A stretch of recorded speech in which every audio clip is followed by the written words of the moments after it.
Download aplikasi Tarbiyah Sunnah di handphone Anda. Tersedia di Google Play dan App Store. Bismillahirrahmanirrahim.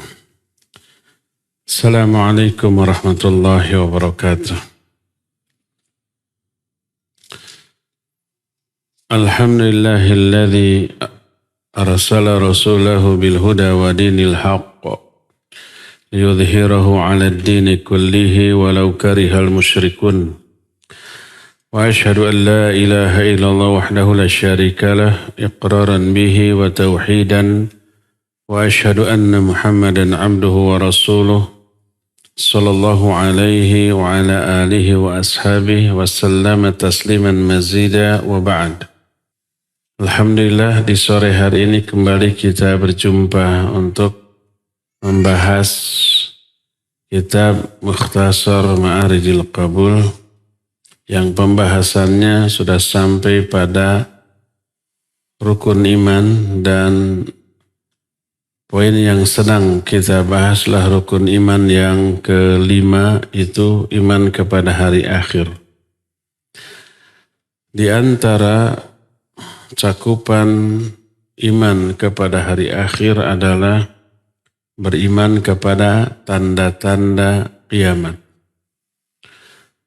Ada dua jenis tanda kiamat yang sudah kita terangkan, tanda-tanda kecil dan tanda-tanda besar. Tanda kecil ada tiga. Tanda kecil yang sudah terjadi dan tidak terjadi lagi, itu sudah kita terangkan. Tanda kecil yang sudah terjadi dan masih terjadi, itu juga sudah kita jelaskan. Dan tanda kecil yang belum terjadi tapi pasti terjadi, itu juga sudah kita beberkan. Adapun tanda besar dari hari kiamat, itu ada 10. Yang pertama adalah munculnya Imam Mahdi yang sudah kita terangkan di pertemuan Jumat sore yang lalu. Sekarang yang kedua, Dajjal. Sepintas Dajjal juga sudah kita jelaskan. Kita akan perdalam pembahasan Dajjal karena Dajjal dengan Imam Mahdi ini satu zaman yang kemudian akan berjumpa. Apa makna Dajjal? Dajjal bergelar Al-Masih. Makna Al-Masih diterangkan oleh Imam Al-Qurtubi. Kata beliau, makna Dajjal diikhtilafkan oleh para ulama sampai 23 pendapat. Bahkan pengarang kitab Al-Qamus sampai 50 pendapat. Lafaz Al-Masih ditujukan kepada dua makna yang bertolak belakang. Ada makna As-Siddiq, ada makna Ad-Dajjal Ad-Dhalil Al-Kadzab. Jadi Allah menciptakan dua Al-Masih. Satu dengan yang lainnya menjadi musuh, bertolak belakang dan lawan. Al-Masih pertama adalah Isa, disebut Masihul Huda. Disebut Al-Masih karena memang fungsinya sebagai Al-Masih. Makna Al-Masih bisa bermakna isim fa'il, bisa bermakna isim maf'ul. Isim fa'il artinya kata benda yang bermakna subjek. Berasal dari kata masaha, kemudian isim fa'ilnya masih, kemudian dibentuk sigat mubalaghah jadi masih. Artinya yang menghapus. Kenapa? Karena Nabi Isa bisa menghapus seluruh penyakit. Penyakit koreng, termasuk penyakit yang bawaan, buta, ataupun yang lain, bahkan menghidupkan orang yang sudah mati dengan izin Allah. Maka beliau Al-Masih dengan makna isim fa'il. Kedua, Al-Masih dengan makna isim maf'ul al-mamsuh. Artinya yang dihapus objeknya dan kata dalam bentuk subjek dengan makna objek, bentuk katanya isim fa'il dengan makna isim maf'ul, banyak dijelaskan di dalam Al-Quran, hadis ataupun bahasa Arab. Seperti ar-rajim, a'udzu billahi minasyaitonir rajim, maknanya marjum, yang dilaknat, yang dirajam, bukan yang merajam. Seperti dzabih atau qatil. Dzabih bukan yang menyembelih tapi yang disembelih. Qatil bukan yang membunuh tapi yang dibunuh. Termasuk Al-Masih untuk Dajjal maknanya mamsuh, artinya yang dihapus. Disebut Al-Masih dengan makna mamsuh karena satu di antara kedua matanya dihapus. Sehingga dia ini picek. Inilah Al-Masih kedua, Masihul Dhalalah. Al-Masih yang sesat, yang memfitnah manusia dengan keluar biasaan yang Allah berikan kepadanya. Dajjal itu bisa menyuruh langit untuk menurunkan hujan, menyuruh bumi untuk menumbuhkan tumbuh-tumbuhan, dan banyak lagi keistimewaan lain, sehingga dia menjadi fitnah terbesar dalam kehidupan manusia. Jadi kenapa Dajjal disebut Al-Masih? Sebab mamsuhul ain. Salah satu matanya dihapus, picek dia. Berkata Rasul SAW dalam hadis sahih riwayat Imam Muslim, Inna Dajjal mamsuhul ain. Dajjal itu satu matanya terhapus. Itulah makna Al-Masih pada diri Dajjal, yakni Al-Mamsuh.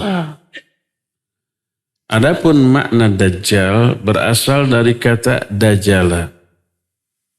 Secara bahasa, Dajjala memiliki beberapa makna. Makna pertama adalah menutupi, seperti Dajjal al-Ba'ir, idza tallahu bil qatiran wa ghattahu bihi. Seperti umpamanya punggung unta ditutup, disebut dengan Dajjal al-Ba'ir. Dengan apa? Ya, dengan pelana yang menutupi untuk diduduki. Kedua, wa aslud Dajjal maknahu al-khalat.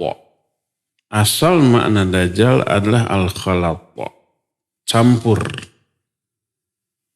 Dajjala idza labbasa wa mawwaha. Sesuatu disebut Dajjala kalau dia mencampur adukan dua hal yang berbeda atau bertolak belakang. Maka makna Dajjal adalah mukhallid, mumawwih, al-kadzab, mumkhariq. Dajjal itu maknanya yang mencampur dua hal yang bertolak belakang sampai menjadi samar. Dia pendusta, dan itu termasuk di antara segat mubalaghah atau bentuk kata mubalaghah. Masuk wazan fa'al Dajjal, maknanya alladhi yukthiru minhul kadhib wa talbis. Adalah makhluk yang banyak melakukan kedustaan dan talbis, mencampur adukan antara hak dan batil. Jamaknya Dajjalun. Berkata Imam Al-Qurtubi, anna Dajjal fil lughah yutlaqu ala 10 wujuh. Dajjal secara bahasa itu bisa bermakna 10 makna. Diterangkan dalam kitab At-Tadhkirah Susunan Imam Al-Qurtubi, salah satu makna dari Dajjal adalah wa lafdhatud Dajjal asbahat alaman alal masihil a'waril kadzdzab. Lafaz Dajjal menjadi nama atau sebutan bagi Al-Masih yang picak matanya sebelah dan pendusta. Sehingga apabila disebut Dajjal, tidak ada yang muncul dalam pikiran orang yang mendengar kecuali makhluk itu. Disebut Dajjal karena apa? Li'annahu yughattil haqqa bil batil atau li'annahu yughatti 'ala an-nasi kufrahu bi kadhibihi wa tamwihihi wa talbisihi 'alaihim. Disebut Dajjal karena Dajjal menutupi kebenaran dengan kedustaan. Dajjal itu tadi salah satu maknanya menutupi. Kebenaran ditutup dengan kebatilan. Atau dia menutupi kekufurannya dengan keistimewaan yang Allah berikan kepadanya untuk menipu manusia. Dan inilah penyebab utama dia itu, makhluk itu disebut dengan sebutan Dajjal. Adapun hakikat dari Dajjal adalah pertama dia laki-laki manusia anak turunan Adam. Dajjal itu bukan jin. Dajjal bukan binatang.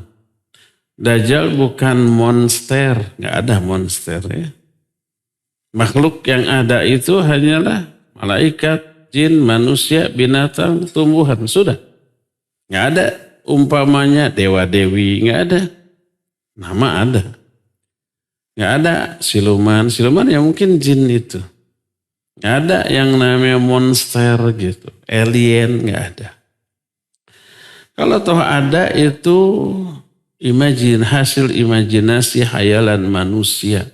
Yang kemudian diviralkan, diopinikan sehingga seolah-olah itu diyakini ada oleh sebagian orang. Padahal tidak ada.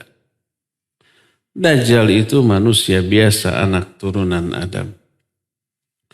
Tapi dia memiliki beberapa sifat yang diterangkan oleh hadis-hadis yang sahih agar manusia mengetahui ciri-cirinya, waspada dari kejahatannya, sehingga apabila muncul orang-orang mukmin tahu ini Dajjal dan tidak akan tertipu.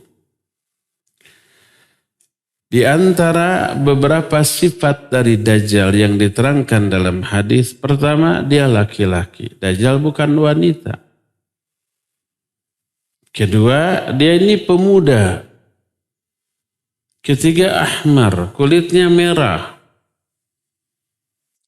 Keempatnya qasir, dia ini pendek. Tapi kekar, pendekar. Kelimanya afhaj. Afhaj itu apa ya? Saya nggak tahu istilah dalam bahasa kita. Singkang atau apa? Afjah itu adalah kakinya bengkok membentuk huruf O. Kedua lututnya saling menjauh. Saya kebayang apa istilahnya? Dalam bahasa Arab itu disebut dengan afjah. Dan kepalanya berambut ikal serta keningnya lebar. Lehernya juga lebar dan satu matanya terhapus. Satu matanya tidak ada dan satu mata lain seperti anggur yang menonjol. Dan di antara kedua matanya ada huruf kafir yang terbaca baik oleh orang yang bisa baca ataupun yang buta huruf. Dan dia aqim. Aqim itu artinya mandul. Tidak bisa memiliki anak. Itu beberapa sifat Dajjal yang diterangkan di dalam banyak hadis yang sahih. Contohnya hadis dari Ibnu Umar radhiyallahu anhuma bahwa Rasul alaihi salatu wasallam bersabda, "Bainama ana naim atufu bil bait." Ketika saya mimpi, saya bermimpi tawaf di Ka'bah. Terus hadis ini panjang.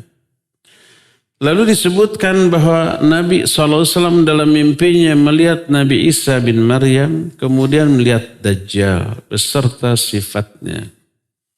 Beliau menyatakan, فَإِذَا رَجُلٌ جَسِيمٌ أَحْمَرْ جَعْدُ الرَّأْسِ أَعْوَرُ الْعَيْنِ كَأَنَّ عَيْنَوْهُ عَنَبَةٌ طَافِيَةٌ قَالُوا هَذَا الدَّجَّالُ أَقْرَبُ النَّاسِ بِشَبْهًا ابن قطن Rajulun min Khuza'ah. Ketika aku melihat Dajjal, aku lihat dia seorang laki-laki yang jasim, yang kekar, ahmar, warna kulitnya merah. Ja'dur ra'as, kepalanya itu rambutnya ikal.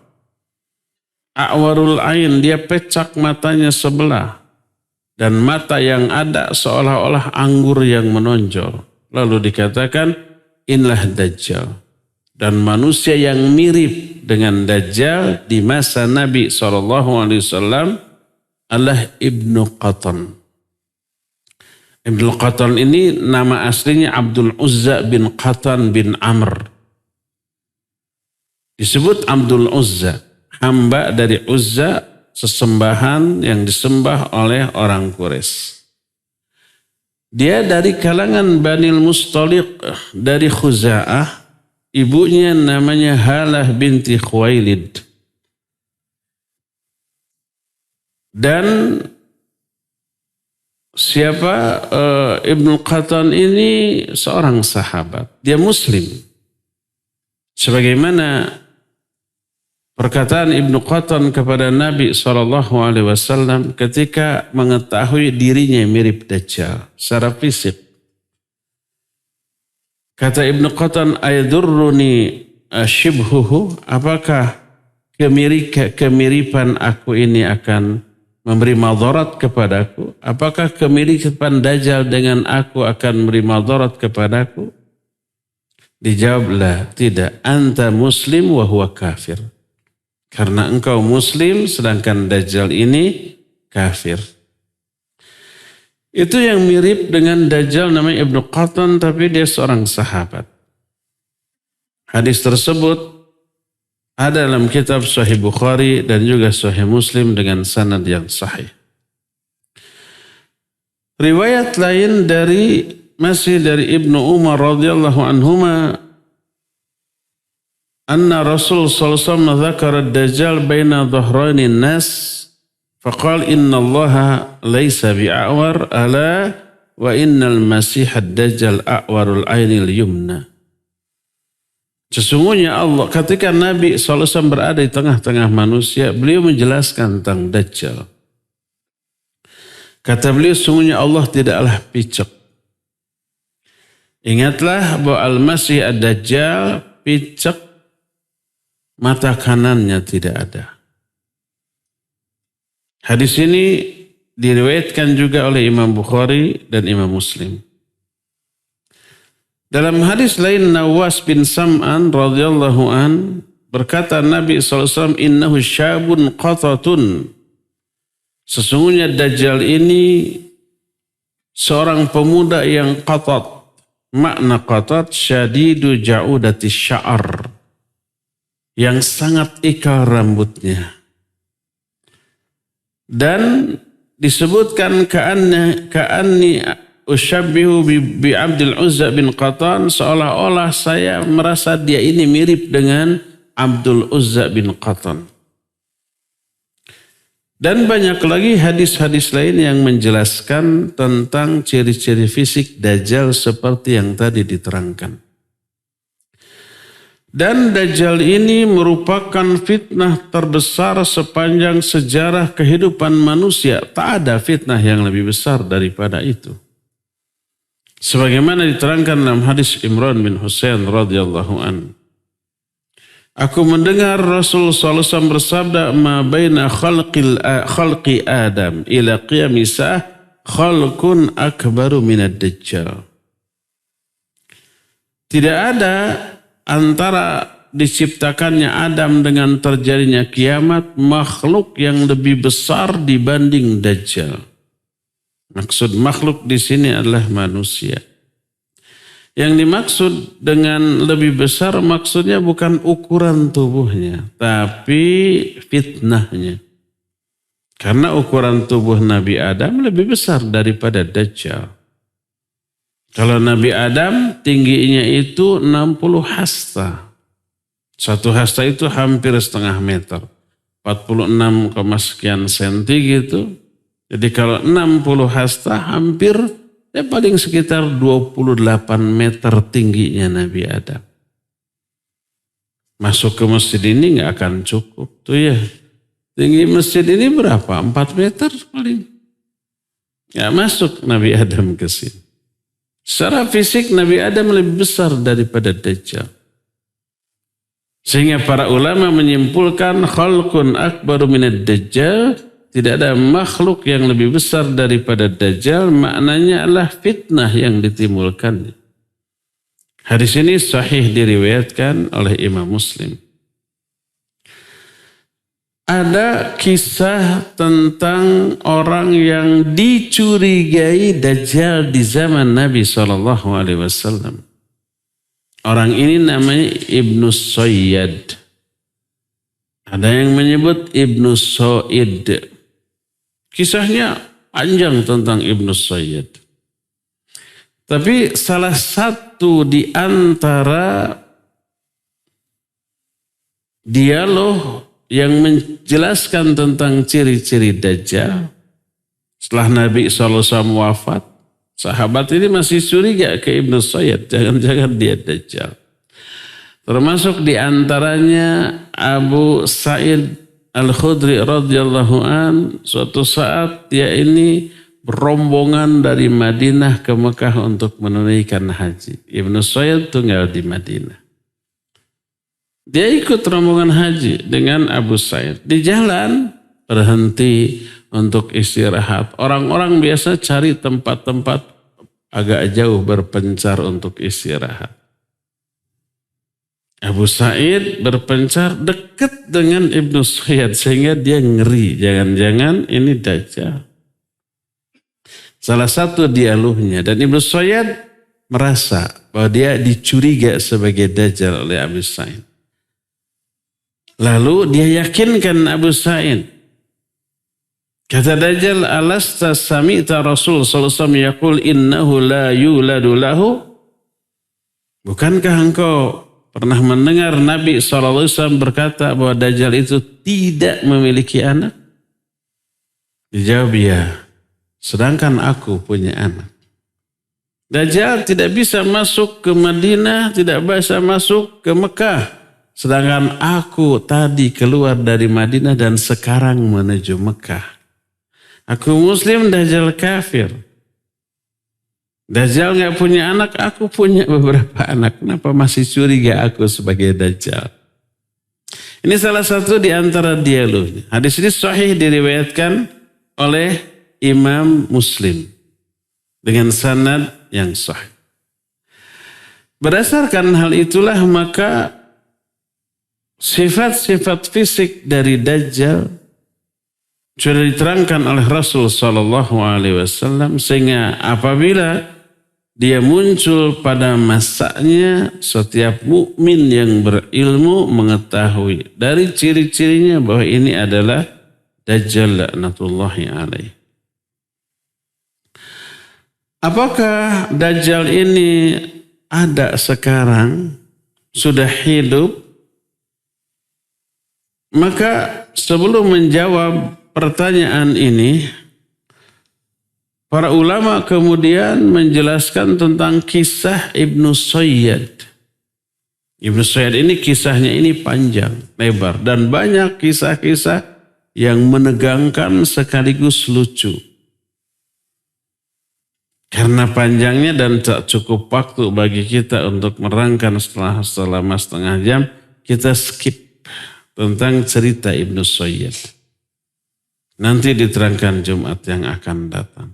Di Bandung. Tapi bisa didengar melalui radio atau TV Roja setiap Jumat sore ya.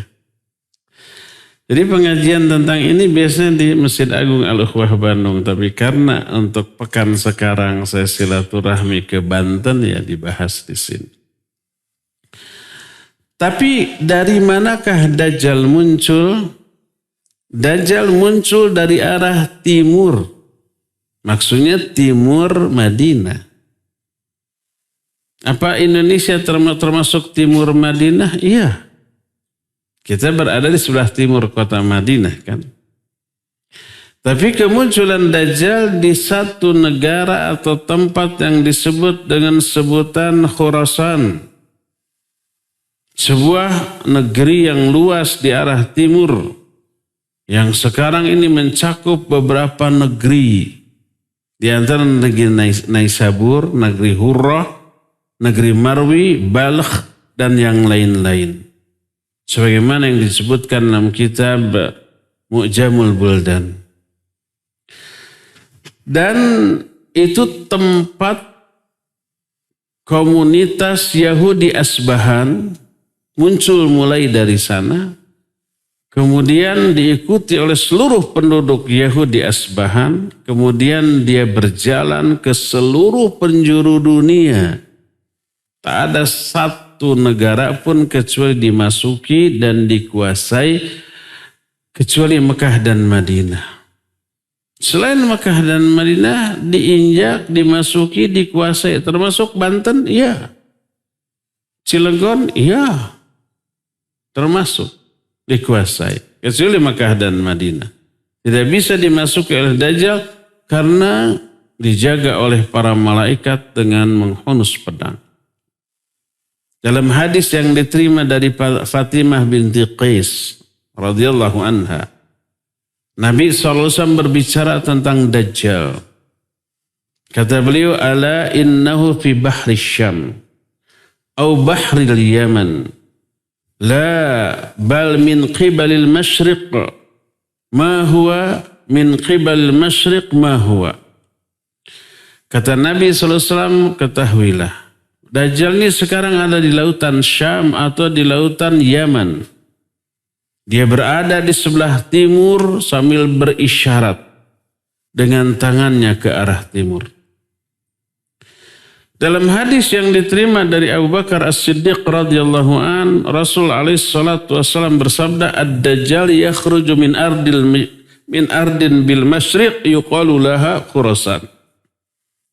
Dajjal akan keluar dari negeri di sebelah timur yang disebut dengan Khurasan.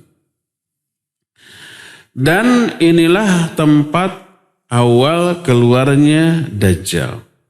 Begitu keluar, dia berjalan ke semua arah untuk dikuasai dan tak ada satupun negeri kecuali akan dimasuki kemudian dikuasai kecuali Mekah dan Madinah. Mekah dan Madinah diharamkan bagi Dajjal untuk memasukinya. Ketika Dajjal keluar di akhir zaman nanti berdasarkan beberapa hadis yang sahih. Hadis dari Fatimah binti Qais bahwa Dajjal dikatakan ketika dia akan keluar fa akhruju fa asiru fil ard fala adda'u qaryatan illa habattuha fi arba'ina laylah ghaira Makkah wa Tayyibah fahuma muharramatan ala kiltahuma kullama aradtu an adkhula wahidan minhuma istaqbalani malakun biyadihi sayf yasudduni anha wa inna ala kulli naqbin minha malaikah yahrusunaha. Kata Dajjal, ini ketika dialog dengan seorang sahabat yang pernah berjumpa dengan Dajjal. Namanya Tamim Ad-Dari, diceritakan dalam hadis sahih riwayat Imam Muslim.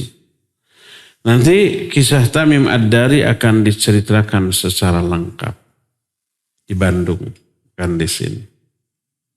Hanya di antara penggalan kalimat kata Dajjal, tiba masanya aku akan keluar, lalu aku akan berjalan di muka bumi. Tidaklah aku tinggalkan satu negeri pun kecuali aku akan kuasai semua tempat selama 40 hari kecuali Makkah dan Thayyibah. Kedua kota itu diharamkan bagiku. Setiap kali aku akan memasuki salah satu di antara dua kota itu, aku dihadang oleh malaikat dengan pedang terhunus di tangannya. Dan di setiap celah perbatasan dua kota itu ada malaikat yang menjaganya. Ada juga keterangan bahwa Dajjal tidak akan memasuki 4 masjid. Pertama, Masjidil Haram di Mekah. Kedua, Masjid Nabawi di Madinah. Ketiga, Masjid Tur. Dan keempat, Masjid Al-Aqsa. Kedua, masjid ini di Palestina. Masjid Al-Aqsa di Palestina. Masjid Tur juga ya ada di Palestina. Tempat kelahiran dan perjuangan para nabi alaihi wassalatu wassalam. Di dalam riwayat Imam Ahmad dari Junadah bin Abi Umayyah al-Azdi, dia berkata, "Dhahabtu ana wa rajulun min al-Ansar ila rajulin min ashabin Nabi sallallahu alaihi wasallam. Faqulna, hadithna ma sami'ta min Rasulillah sallallahu alaihi wasallam yadhkuru fid Dajjal." Kata Junadah bin Abi Umayyah, aku bersama seorang laki-laki bangsa Ansar pergi menemui seseorang sahabat Nabi sallallahu alaihi wasallam.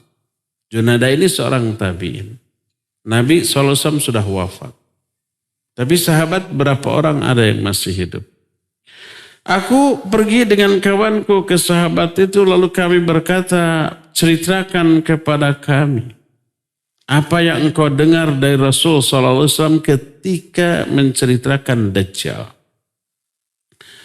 Maka sahabat itu berkata, innahu yamkuthu fil ardi 40 sabahan yablughu fiha kulla manhalin wala yaqrubu 4 masajid, Masjidil Haram, Masjidil Madinah, Masjidil Tur, Masjidil Aqsa.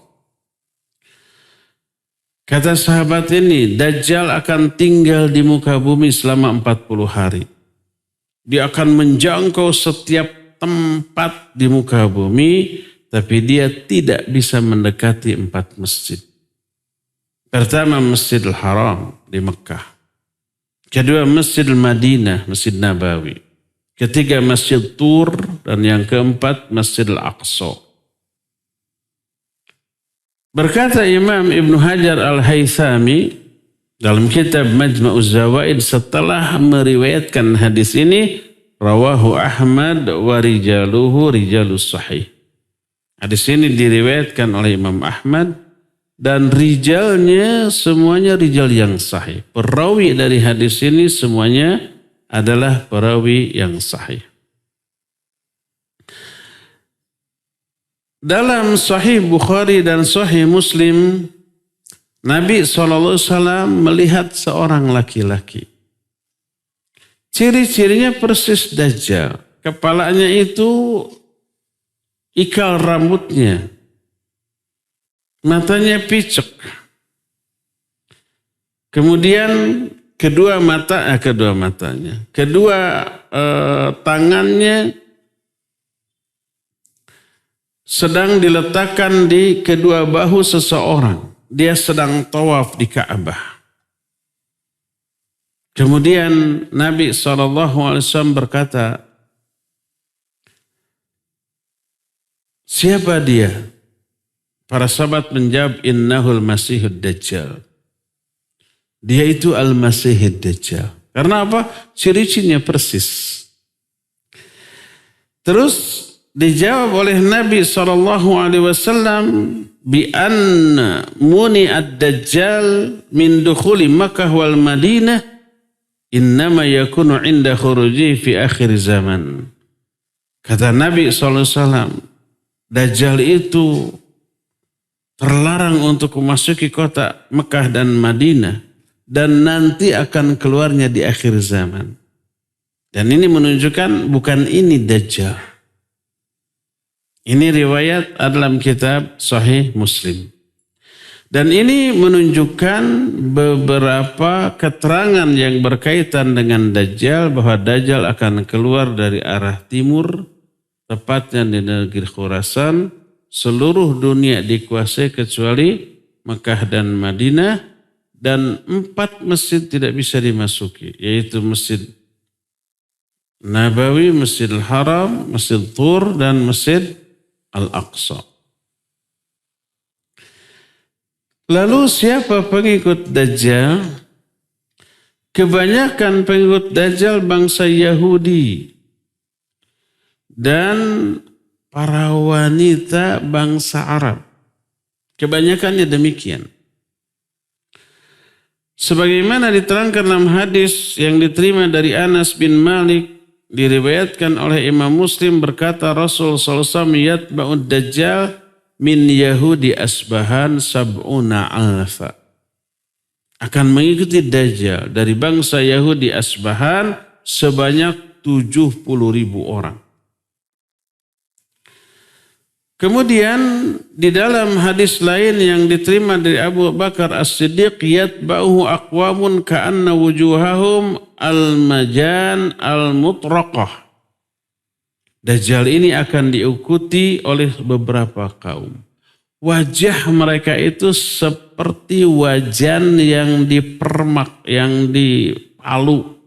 Wajahnya itu agak lebar, rata, tapi ada benjolan-benjolan seperti wadah dari logam yang dipalu. Berkata Imam Ibnu Katsir rahimahullah, beliau jelaskan dalam kitab An-Nihayah, wal-zahir wallahu alam annal murad haula'i turk ansarud Dajjal. Yang jelas wallahu alam yang dimaksud mereka adalah bangsa At-Turk, bangsa Ad-Dailam, mereka penolong-penolong Dajjal. Berkata Abu Hurairah radhiyallahu an dalam hadis sahih riwayat Imam Bukhari dalam kitab sahihnya, bahwa Nabi alaihi salatu wasallam bersabda, kata Nabi sallallahu alaihi wasallam, wa inna min fitnatihi ay ad-dajjal ay yaqula lil a'rab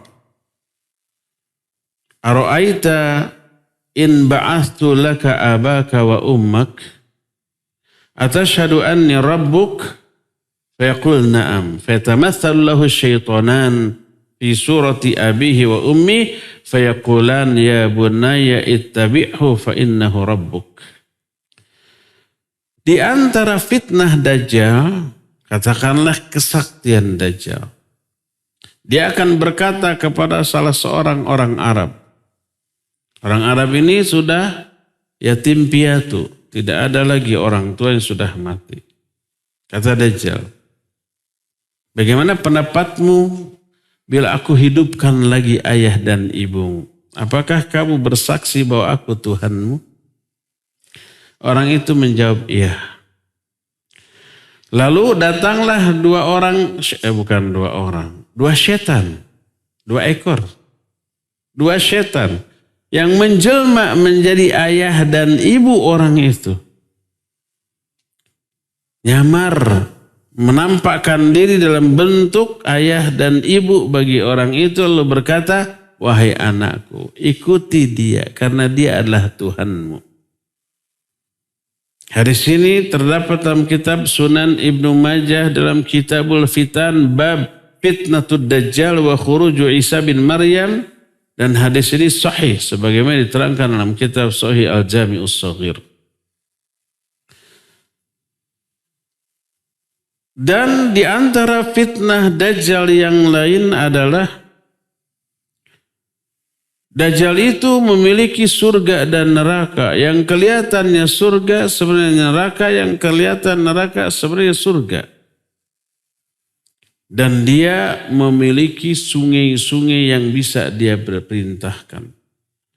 Dia perintahkan langit untuk mencurahkan hujan atau menahan. Dia perintahkan tanah untuk menumbuhkan tumbuh-tumbuhan atau tidak. Dia perintahkan tanah untuk mengeluarkan harta yang tersimpan di dalam tanah. Dia bisa memerintahkan hewan-hewan untuk menghasilkan susu ataukah tidak, dan dia bisa bergerak secepat hujan yang tertiup oleh angin. Dan ini diterangkan dalam banyak hadis yang sahih yang menjelaskan tentang beberapa fitnah yang dimiliki oleh Dajjal yang menyebabkan orang-orang percaya bahwa dia itu adalah Tuhan yang wajib atau yang layak untuk disembah. Di dalam Sahih Bukhari, sebuah hadis dari Abu Sa'id Al-Khudri radhiyallahu an, diceritakan anna hadzal rajul alladhi yaqtuluhu ad-dajjal min khiyarin nas. Ada pemuda yang di zaman Dajjal termasuk manusia terbaik. Dia keluar menemui Dajjal dari kota Madinah lalu berkata kepada Dajjal, "Asyhadu annaka ad-Dajjal alladhi haddatsana Rasul sallallahu alaihi wasallam haditsa." Aku bersaksi, kamulah Dajjal yang sudah diterangkan oleh Nabi sallallahu alaihi wasallam dalam hadisnya. Jadi pemuda ini tahu, berilmu, ini Dajjal, harus diperangi. Berkatalah Dajjal kepada para pengikutnya. Kata Dajjal, "Ara'aitum in qataltu hadza tsumma ahyaituhu hal tashukkuna fil amr?" Bagaimana pendapat kalian? Kalau aku bunuh pemuda ini, setelah mati aku hidupkan lagi. Apakah kalian masih ragu tentang ketuhananku? Oleh pengikutnya dijawablah, tidak. Tambah yakin. Fayaqtuluhu summa yuhyihi. Dibunuhlah pemuda itu, kemudian dihidupkan lagi. Setelah mati dihidupkan lagi oleh Dajjal. Apa yang terjadi? Apakah pemuda ini takluk? Pemuda itu setelah dihidupkan lagi malah berkata, "Wallahi ma kuntu fika asyaddu basyiratan minil yaum." Demi Allah, aku tambah yakin, tambah mengetahui, tidak pernah aku seyakin ini bahwa kamulah Dajjal yang diceritakan oleh Rasul sallallahu alaihi wasallam. Maka si Dajjal kemudian ingin membunuhnya kembali tapi tidak mampu untuk membunuhnya kembali. Di riwayat lain, si pemuda ini tubuhnya dipotong dua. Lalu dipisahkan. Lalu setelah dipotong, aku akan hidupkan lagi pemuda ini. Lalu dia berjalan di antara dua potongan tubuh pemuda ini, lalu menyambung kembali dan hidup kembali.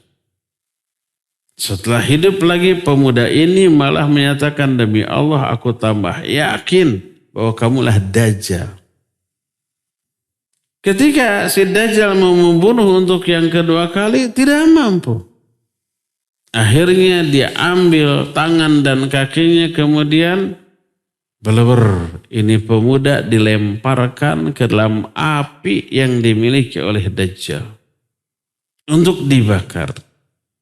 Orang-orang meyakini pemuda ini dilemparkan ke dalam neraka oleh Dajjal, padahal sebenarnya dia dilemparkan ke dalam surga. Kata Nabi SAW, itulah yang disebut a'zamus syahadah indallah. Syahid yang paling agung di sisi Allah. Pemuda tadi itu. Itulah di antara beberapa keluarbiasaan Dajjal laknatullahi alaih yang menjadi fitnah terbesar bagi manusia. Adapun bagaimana caranya agar kita apabila mengalami hidup di zaman keluarnya Dajjal, agar kita ini tidak terkena dengan tipu daya Dajjal, apa yang harus dilakukan? Ada 4. Adapun keempat tameng yang harus dilakukan adalah pertama, at-tamassuk bil Islam wa tasalluh bisilahil iman wa ma'rifati asma'illahi wa sifatil husna allati la yushariku fiha ahad. Fa'alamu anna ad-dajjal basharun ya'kul wa yashrab wa anna Allah ta'ala munazzahun an dhalik wa anna ad-dajjal a'war wallahu laysa bi'awar wa annahu la ahada yara rabbahu hatta yamut wa ad-dajjal yarahu an-nas inda khurujihi mu'minuhum wa kafiruhum. Pertama ilmu, berpegang teguhlah kepada Islam, persenjatai diri dengan iman, dan fahami semendalam mungkin nama-nama dan sifat Allah yang tidak diserupai dengan sesuatu pun, sehingga orang itu tahu bahwa Dajjal ini manusia biasa, makan, minum, berjalan, Allah suci dari hal itu. Dajjal pecak, Allah tidak pecak. Dajjal terlihat oleh semua orang, Allah tidak bisa terlihat sampai orang itu mati dan sampai di akhirat. Ini yang pertama. Bekali diri dengan ilmu. Dan iman tentu saja. Kadang orang tahu ini sesat, ini mencelakakan, ini dosa besar, tapi karena ada kesenangan di sana, dia rela menanggung resiko kena azab. Itulah syahwat. Betapa banyaknya zaman sekarang orang tahu korupsi haram, judi haram. Konon Indonesia kan negara yang mengharamkan judinya, tapi sekarang judi online di mana-mana. Setiap orang bisa cukup di kamar.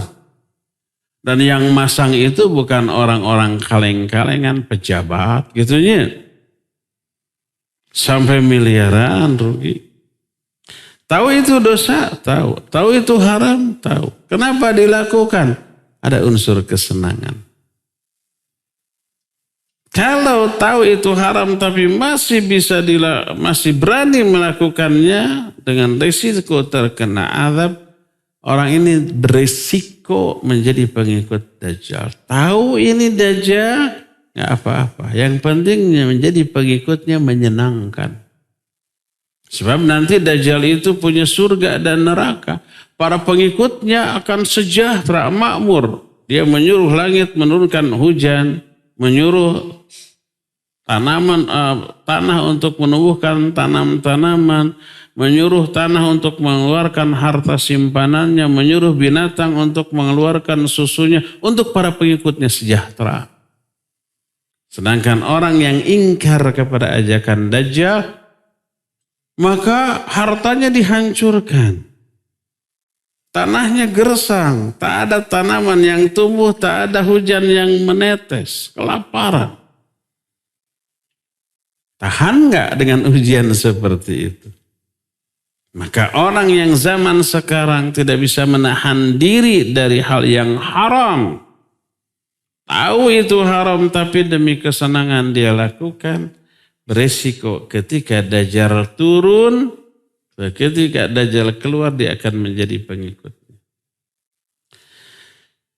Jadi pertama bekali, persenjatai diri dengan ilmu dan iman serta tauhid. Kedua, ta'awudz, meminta perlindungan kepada Allah dari fitnah Dajjal. Di antaranya hadis riwayat Bukhari dan Muslim dan An-Nasa'i dari Aisyah radhiyallahu anha, bahwa Rasul sallallahu alaihi wasallam selalu berdoa dalam salatnya, Allahumma inni a'udzubika min adzabil qabr wa adzabi jahannam wa a'udzubika min fitnatil masiihid dajjal. Atau riwayat lain, mintalah kalian perlindungan dalam salat kalian dari 4. Allahumma inni a'udzubika min adzabi jahannam, min adzabil qabr, wa min fitnatil mahya wa mati, wa min fitnatil masiihid dajjal. Berlindung kepada Allah dari azab neraka, azab kubur, fitnah hidup dan fitnah mati, serta dari fitnah al-Masihid Dajjal. Itu diajarkan oleh Rasul sallallahu alaihi wasallam. Dalam hadis riwayat Imam Muslim dari Abu Hurairah radhiyallahu an, Rasul sallallahu alaihi wasallam bersabda, "Idza tasyahada ahadukum falyasta'in billah min arba'in." Kalau kalian tasyahud dalam salat, minta perlindungan kepada Allah dari 4 hal. Dengan mengatakan Allahumma inni a'udzubika min adzabi jahannam, min adzabil qabr, wa min fitnatil mahya wa mati, wa min syarri fitnatil masihid dajjal. Hadis ini sahih riwayat Imam Muslim dalam kitab Sahih Muslim. Inilah cara yang kedua. Cara yang ketiga, agar kita bisa memperoleh perlindungan dari Allah dari fitnah dajjal, hafalkan surah Al-Kahfi. Kapan? Yang mana? Kalau bisa semua dari awal sampai akhir. Minimalnya 10 ayat pertama dalam surah Al-Kahfi. Sebagaimana sabda Rasul sallallahu alaihi wasallam, hadis riwayat Imam Muslim dari Nawas bin Sam'an dalam hadis yang panjang, di antaranya man adrakahu minkum falyaqra alaihi fawatiha suratil kahfi. Ketika beliau menceritakan Dajjal, beliau berkata, siapa di antara kalian yang berjumpa dengan Dajjal, bacakan kepadanya pembuka surah Al-Kahfi. Hadis ini sahih riwayat Imam Muslim dalam kitab sahihnya. Dalam hadis yang diterima dari Abu Darda masih diriwayatkan oleh Imam Muslim, berkata Nabi SAW, man hafidha 10 ayat min awwali suratil kahfi usima minad dajjal ay min fitnatihi. Siapa orang yang menghafalkan 10 ayat awal dari surah Al-Kahfi, dia akan dijaga dari fitnah dajjal. Oleh karena itu hafalkan dari sekarang minimal 10 ayat, syukur-syukur kalau seluruhnya. Timbul pertanyaan, kenapa surah Al-Kahfi? Kenapa tidak ayat kursi? Kalau untuk mengusir setan kan biasanya apa? Ayat kursi. Kenapa Dajjal bukan ayat kursi? Sekali lagi, ayat kursi itu untuk mengusir setan dari kalangan bangsa jin. Kalau ada setan bangsa manusia, orang kafir jahat kayak gitu nih, setan bacakan ayat kursi nggak mempan. Dan Dajjal adalah manusia bukan jin. Itu yang pertama. Berkata Imam An-Nawawi rahimahullah, karena hadis tadi diriwayatkan oleh Imam Muslim dan Imam An-Nawawi yang sekarang menjadi nama bagi masjid ini,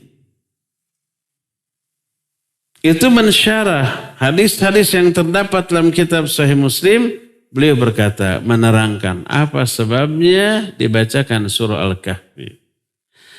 Kata beliau, sababu dzalik ma fi awwaliha minal ajaib wal ayat faman tadabbaraha lam yaftatin bid-dajjal.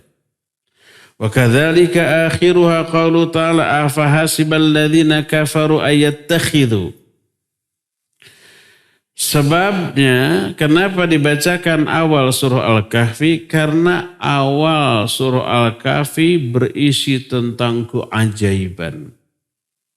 Hal-hal yang tidak rasional, tidak masuk akal, tidak logis, tapi real nyata dalam kehidupan. Seperti kisah Ashabul Kahfi yang oleh Allah ditidurkan berapa lama? 309 hari. Tahun. Kalau bukan keajaiban sudah mati, bukan mati lagi. Mungkin tulang belulangnya juga sudah hancur, sudah hilang. Ini masih utuh, masih hidup. Nah, siapa orang yang mentadaburinya, dia akan yakin terhadap kekuasaan Allah Azza wa Jalla. Kekuasaan Allah menembus batas rasio kita. Rasio kita tidak mampu menjangkaunya. Maka akan tertanam keyakinan yang dahsyat. Maka dia akan tahan banting, termasuk tidak akan terfitnah oleh fitnah Dajjal. Ini kekhususan dari surah Al-Kahfi yang dibaca. Oleh karena itulah salah satu di antara keutamaan dari surah Al-Kahfi bisa menyelamatkan kita dari Dajjal. Keutamaan lainnya dianjurkan untuk apa? Untuk dibaca di kapan? Malam Jumat atau setiap Jumat? Hari Jumat. Hadis ini menurut para ulama ahli hadis sahih. Ada yang mendhaifkan, jangan dilirik, bukan ulama ahli hadis. Syekh Al-Albani dalam kitab Silsilah Al-Hadis As-Shahihah menyatakan hadis ini sahih. Syekh bin Baz ahli hadis yang hafal dengan sanadnya kutubut tis'ah. Beliau menyatakan hadis tentang dianjurkannya membaca surah Al-Kahfi kebanyakan dhaif, tapi banyak riwayatnya sehingga terangkat menjadi hadis yang hasan li ghairihi dan bisa diamalkan.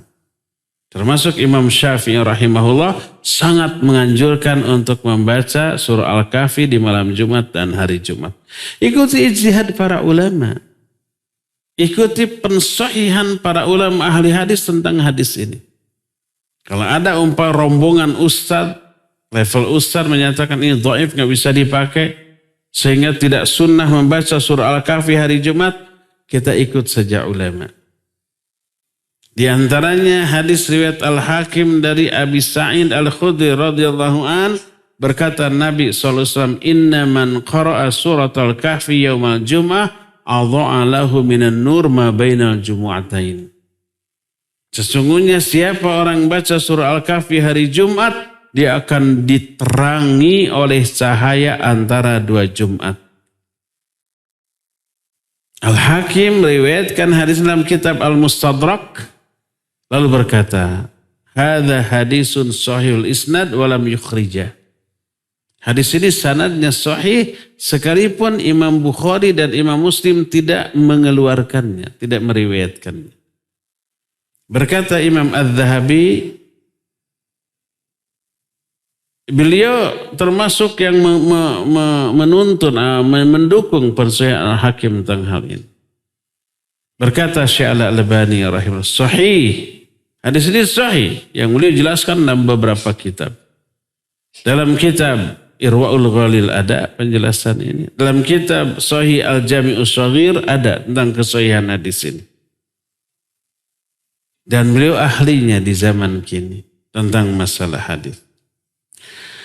Berdasarkan hal itu, para ulama menyatakan fayambaghi likulli muslim ayyahrisu ala qiraati hadhihi surah wa hifdhiha wa tardidiha khassatan fi khairi yaumin tala'at ali syams wa huwa yaumul jum'ah.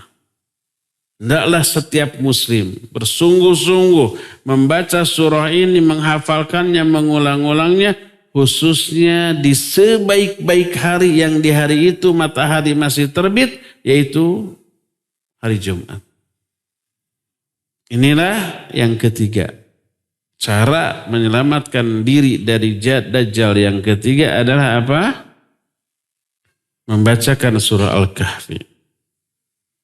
Keempat, al-firar minad Dajjal wabti'adu minhu. Wal afdal sukna Makkah wal Madinah. Keempat, jauhi Dajjal, lari menjauh dari Dajjal. Kalau bisa tinggallah di Mekah atau di Madinah.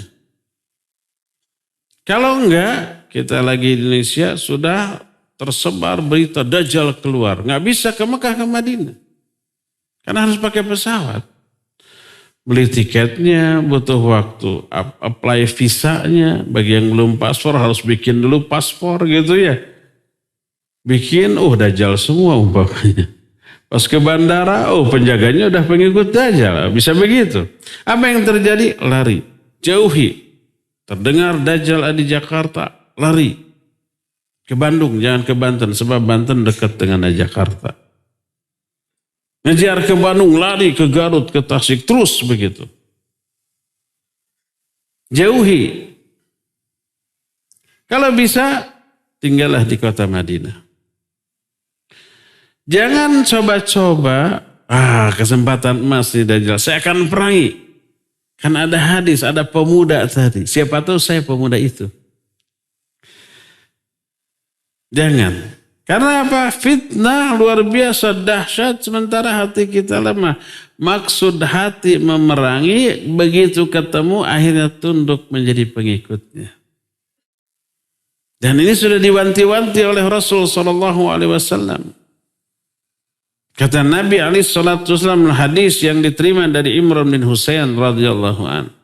Berkata Rasul SAW, "Man sami'a bid-dajjal fal yan'a anhu fa wallahi innar rajul la ya'tihi wa huwa yahsibu annahu mu'min fayattabi'uhu mimma yub'atsu bihi minasy-syubuhat aw lima yub'atsu bihi minasy-syubuhat."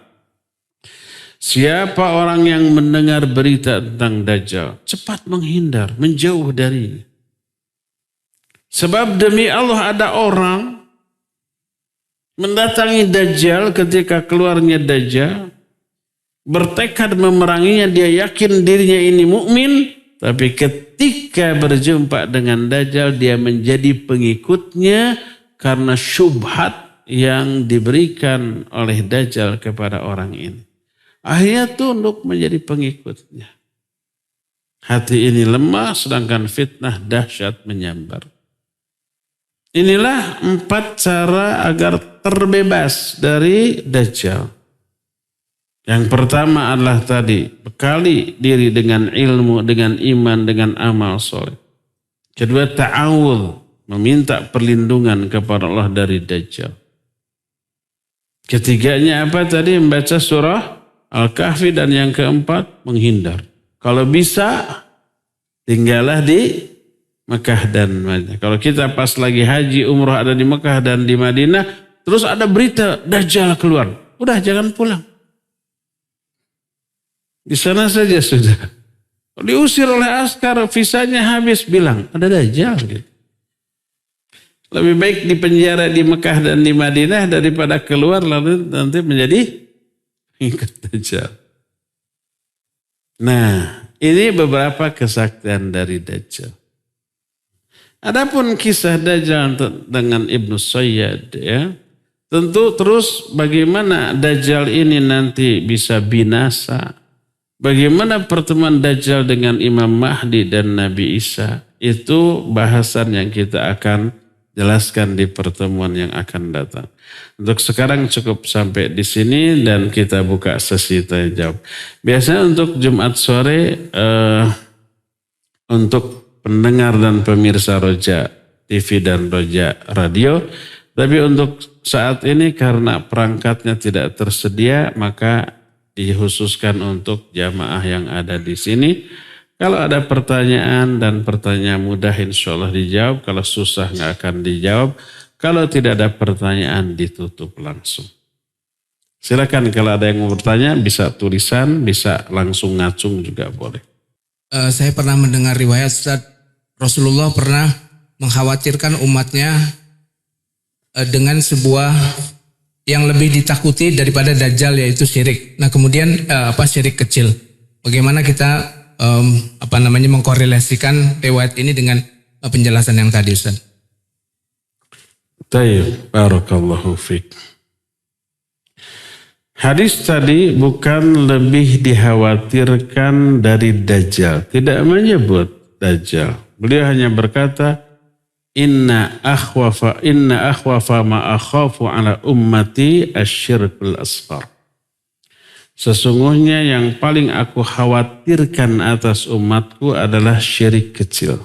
Tidak ada hubungannya dengan Dajjal atau tidak disebut, diperbandingkan dengan fitnah Dajjal. Ini menunjukkan super bahayanya syirik kecil. Bisa berbagai macam bentuk syirik kecil. Bisa riya, sum'ah, ujub, takabur, dan yang lain-lain. Tadi pagi di Anyer, di Masjid Al-Ikhlas ya. Kita membahas tentang bahaya dari riya, bahaya dari ketidakikhlasan. Itu yang merusak, dan yang dirusak orang-orang hebat. Para ulama sasaran empuk. Para pejuang mujahid juga sasaran empuk. Orang hartawan dermawan sasaran empuk digoda oleh setan untuk riya. Mujahid riya dengan jihadnya. Ulama riya dengan keilmuannya. Dan orang hartawan dermawan riya dengan kedermawannya, ingin dipuji orang. Sehingga menjadi penghuni neraka waliyadzubillah. Bahkan karena mereka lah api neraka pertama kali dinyalakan. Jadi pertama ini menunjukkan bahaya syirik kecil seperti riya. Bahaya mana dengan Dajjal? Laknatullahi alaih. Kalau dilihat dari segi efek, bahaya Dajjal. Karena Dajjal kalau diikuti murtad kita. Keluar dari Islam, mempertuhankan Dajjal itu syirik. Kita menjadi orang musyrik, keluar dari Islam dan mati dalam keadaan demikian, itu neraka selama-lamanya. Adapun syirik kecil seperti riya, seperti sum'ah dan yang sejenisnya, itu dosa besar yang tidak mengeluarkan pelakunya dari Islam. Pelakunya tetap muslim, tapi muslim yang berdosa besar. Kalau toh ke neraka, maka tidak akan selama-lamanya, tidak akan abadi. Dia hanya akan diazab di neraka, ya bukan hanya, dia akan diazab di neraka sesuai dengan kadar dosa yang dilakukannya. Setelah dosanya lunas oleh azabnya, dia diangkat dari neraka dan kemudian dimasukkan ke dalam surga. Dari segi risiko akhir, fitnah Dajjal lebih dahsyat, bisa memurtadkan pengikutnya. Tapi sama-sama dua-duanya bisa mencelakakan orang. Mengikuti Dajjal, bahaya. Riya dan syirik kecil lainnya juga bahaya karena menyebabkan pelakunya terazab. Wallahu a'lam.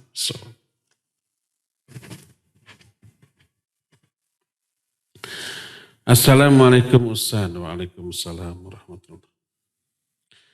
Saya izin bertanya, apakah benar kalau Dajjal tidak dilahirkan? Tidak benar. Adakah dalilnya? Tidak ada.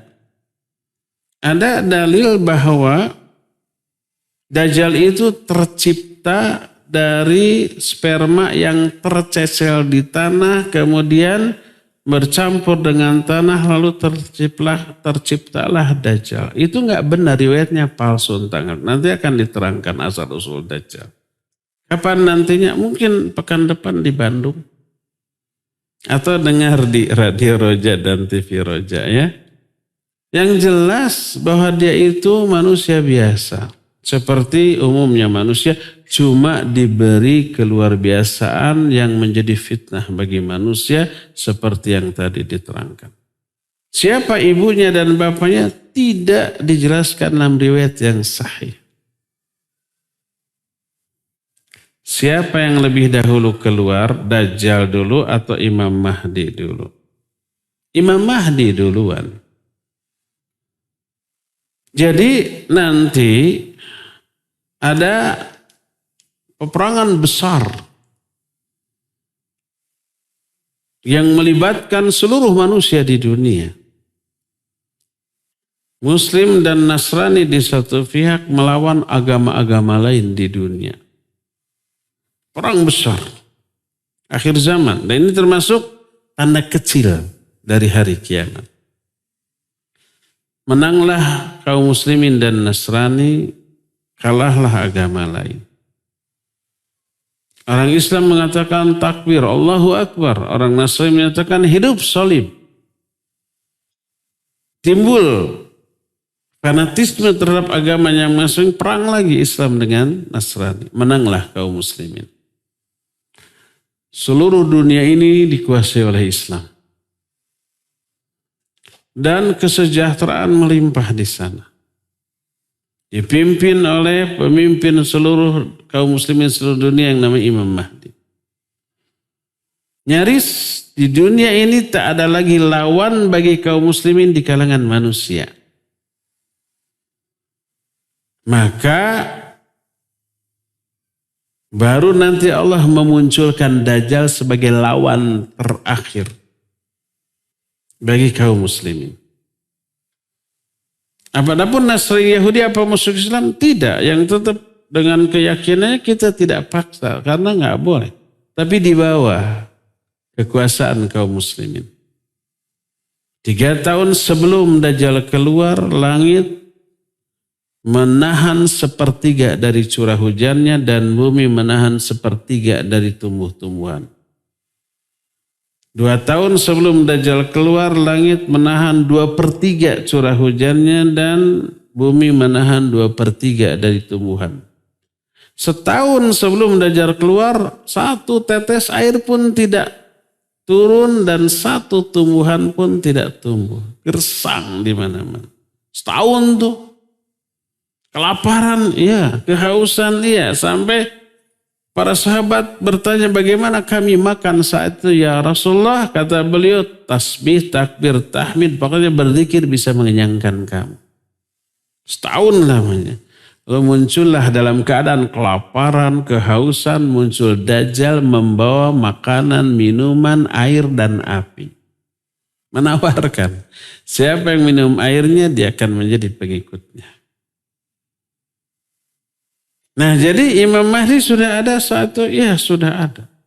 Munculnya Dajjal diikuti oleh orang-orang Yahudi yang tadi sudah takluk. Oleh orang-orang Nasrani, orang-orang munafik. Terus jadi pengikutnya. Sampai Imam Mahdi dan kaum muslimin terdesak. Nanti disebutkan dalam riwayat mereka itu bersembunyi di benteng Masjidil Aqsa di Palestina. Nah ketika itulah maka mereka dikepung oleh Dajjal dan pasukannya di luar. Ketika mereka mau sholat subuh, Nabiullah Isa alaihissalam turun di Menara Putih. Di mana? Masjidil Aqsa tadi. Lalu sholat subuh dengan diimami oleh Imam Mahdi. Lalu setelah beres subuh, buka gerbang. Begitu dibuka, keluar kelihatan Dajjal.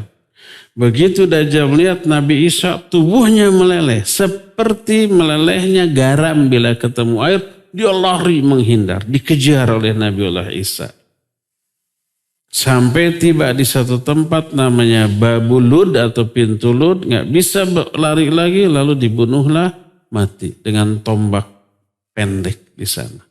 Jadi urutannya Imam Mahdi, lalu Dajjal, lalu Nabi Isa. 3 makhluk ini, 3 orang ini satu zaman. Berjumpa satu sama lain.